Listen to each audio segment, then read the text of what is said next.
धाकड़ खबर बेखौफजुमा बेबाक अंदाज।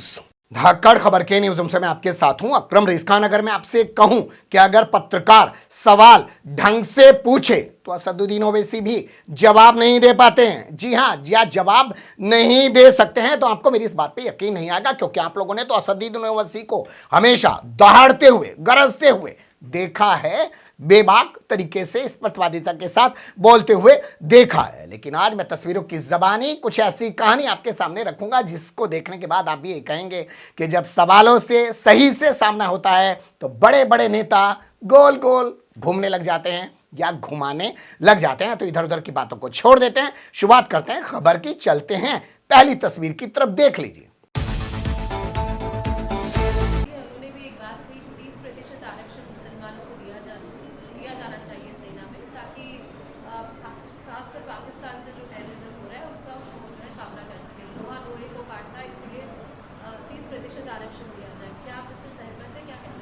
मैं स्टेटमेंट सुनाने मेरे को नहीं मालूम, आप बोल रहे हैं तो मैं सुन रहा हूँ। अब कोई पॉलिटिकल पार्टी का आदमी बोला तो उन पार्टी के प्रेसिडेंट को रिएक्ट करने की ज़रूरत है, मुझे रिएक्ट करने की ज़रूरत नहीं है। उनका पार्टी का प्रेसिडेंट तो बिहार के मुख्यमंत्री हैं, उनको बताना चाहिए कि वो क्या बोलेंगे इस बारे में। देख लिया आपने, पत्रकार ने पूछा कि जो गुलाम रसूल बलियावी हैं, जेडीयू के नेता हैं, उन्होंने एक बयान दिया है कि मुसलमानों को 30% सेना में भर्ती होना चाहिए। इस बयान पे आप क्या कहना चाहते हैं? तो इस बयान पे ये कहकर असदुद्दीन ओवैसी ने पीछा छुड़ा लिया कि भैया जिसकी पार्टी का नेता है उसकी पार्टी के अध्यक्ष से पूछा जाए। सही बात है, होना भी यही चाहिए। लेकिन जो उन्होंने मुद्दा उठाया, मुस्लिम नेता होने के नाते असदुद्दीन ओवैसी को इस पर जवाब देना चाहिए था कि क्या वो इस डिमांड से सहमत हैं या असहमत हैं। अब दूसरी तस्वीर देख लीजिए।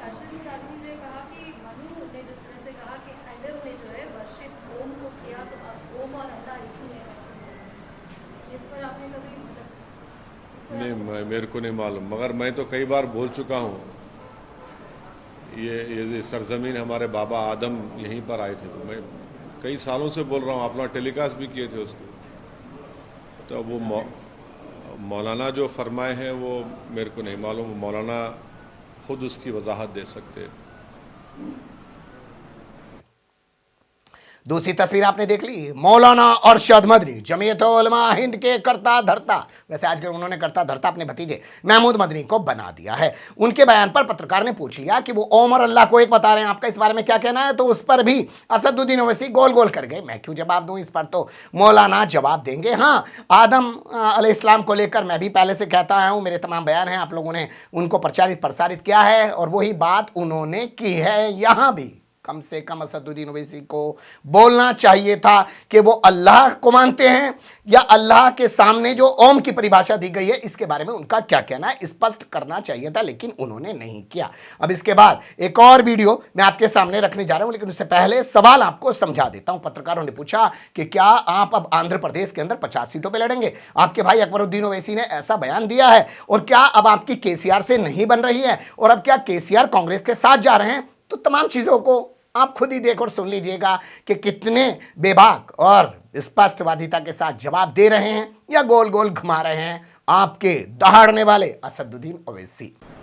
सर, ये यहाँ की तेलंगाना की बात करें तो हाल ही में अकबरुद्दीन ओवैसी आपके एमएलए ने कहा असेंबली में कि 50 सीटों पे हम करेंगे। तो ये लग रहा था कि एमआईएम और टीआरएस जो कि एक फ्रेंडली अलायंस है, तो उनके बीच में दरार आ गई। तो क्या वाकई एआईएमआईएम तेलंगाना में ज़्यादा सीट्स कॉन्टेस्ट करेंगी और अपना जो वर्चस्व बढ़ाएगी? अकबरुद्दीन ओवैसी साहब ने ये कहा कि एमआईएम पार्टी इसका फैसला लेगी। आपने? हाँ, एमआईएम पार्टी इसका फैसला लेगी। तो अभी फैसला लेने का टाइम नहीं आया कि हम कितने सीट पे लड़ेंगे, कहाँ कहाँ लड़ेंगे। जब सही वक्त आएगा उस वक्त इंशाल्लाह सही फैसला लिया जाएगा। तो क्या सही फैसला सर, सीट्स बढ़ेंगे या आप? वो सही वक्त आया ही नहीं तो अभी क्यों बताएंगे आपको? जब वक्त आएगा जब बताएंगे आपको। अभी क्या है, इतनी जल्दी क्या है आपको?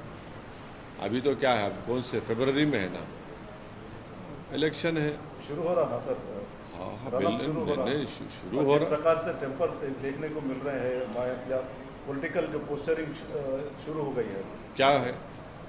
बोल चलते हैं, उसका कुछ भी नहीं। जो सही वक्त आएगा सही फैसला इंशाल्लाह मजलिस इत्तेहादुल मुस्लिमीन वो सही फैसला लेंगे। नहीं, टीआरएस और कांग्रेस की दोस्ती के बारे में भी अटकलें लग रही है आपको?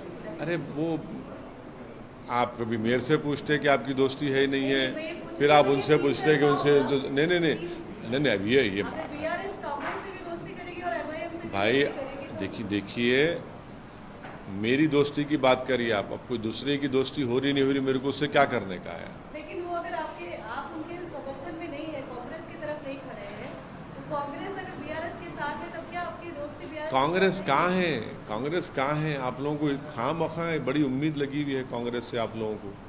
कहाँ है कांग्रेस? कांग्रेस कहाँ है बताइए ना आप, कांग्रेस कहाँ है? उनके कई लीडर्स जो है वो अब एक पैर पे खड़े हुए हैं, इधर भागने उधर जाने के लिए। कांग्रेस कहाँ है? अब कांग्रेस को उनके लीडर निकले ना, वो क्या कर रहे हैं, वो हाथ जोड़ो, हाँ हाँ, अब वो लोगों को हाथ ही नहीं मिला रहा उनकी पार्टी में, लोग दूसरे से कर रहे हैं, वो कोशिश कर, अच्छा है, करना चाहिए कोशिश, उनको बहुत अच्छा है, करनी चाहिए। अब मैं क्यों किस पे दूसरी पार्टी पे कमेंट करना, कौन दोस्त हो रहा नहीं हो रहा। हम जिसको अपना दोस्त बोले दोस्त रहेंगे, जिससे हमारे को मुकाबला करना है मुकाबला करेंगे। But MIM's expansion plan in Telangana is something that you're considering seriously? We are all, every political party wants to strengthen their party. It is a natural process. Every political party does it. इसमें क्या बुरी बात है? तो करेंगे यानी सोचेंगे सही वक्त पे नहीं सही नहीं ये अरे फैसला भी लेंगे कि सुनिए, हम नहीं जो है देखिए, आगे बढ़ेंगे। सुनिए मेरी बात। मैं तो आपको सिर्फ 7 सीटों की पार्टी एक मिनट, यहाँ हम दारुसलाम में हफ्ते में 6 दिन बैठते, क्यों बैठते भाई? कोई पॉलिटिकल पार्टी का कोई एमएलए आपको कुछ ऑफिस ही नहीं है, हम लोग बैठते, क्यों बैठते भाई? हमारा एक पब्लिक से हमारा एक रिश्ता है, और हमारा मजलिस का जो रिश्ता है अवाम से, सियासी रिश्ता नहीं, एक रिश्ता है, सिर्फ पॉलिटिक्स करने के लिए नहीं बैठते हम लोग। हमारा जज्बा है, हम काम करेंगे, काम नहीं करना है क्या? जनता का काम करना है। ऐसी जैसा ये दफ्तर है वैसे पूरे डिस्ट्रिक्टों में भी दफ्तर। अरे हम तो सबको, हमारे सब लोगों को, हम हमारे पार्टी के हर कॉरपोरेटर को बोलते हैं कि भाई आप जनता के अवाम के दरमियान में रहिए, उनका काम करिए। मगर आप लोगों को बहुत जल्दी है, इलेक्शन दिसंबर में होगा ना, अभी से आप लोग बोल रहे हैं तैयारी में Sir, रहेंगे। तैयारी तो शुरू अरे करेंगे। अब आप लोग बोलो हम तैयार नहीं है क्या? अच्छा हम ही तो तैयार, दूसरे तैयारी के लिए तैयारी करते हैं, हम तो तैयार बैठे हुए हैं। अच्छा तैयार है कि हाँ। आगे ज्यादा सीट्स कॉन्टेस्ट बिल्कुल, दूल्हा तैयार है, हमेशा फिक्र मत करिए आप। ज्यादा सीट कंटेस्ट करेंगे। नहीं करेंगे नहीं करेंगे वो पार्टी फैसला करेंगे, अभी से कैसा बोलेंगे आप लोगों को?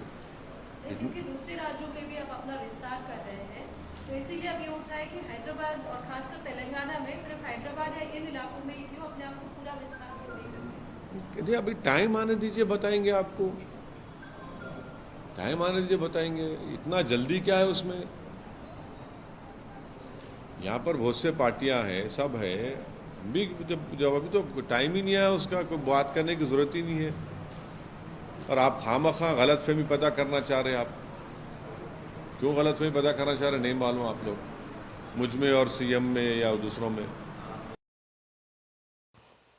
सुन लिया आपने, तमाम चीजें आपके सामने रख दी, अच्छी बुरी जो भी लगी हो कमेंट्स के रूप में आप लोग अपनी राय दीजिएगा। खबर को लाइक कर सकते हैं, चैनल को सब्सक्राइब कर सकते हैं, ज़्यादा से ज़्यादा हमारी खबरों को शेयर कर सकते हैं। फिर ऐसे ही किसी सुलगते हुए या उलझते मुद्दे लेकर मैं आपके सामने हूँगा हाजिर। फिलहाल अभी मुझे दें इजाज़त।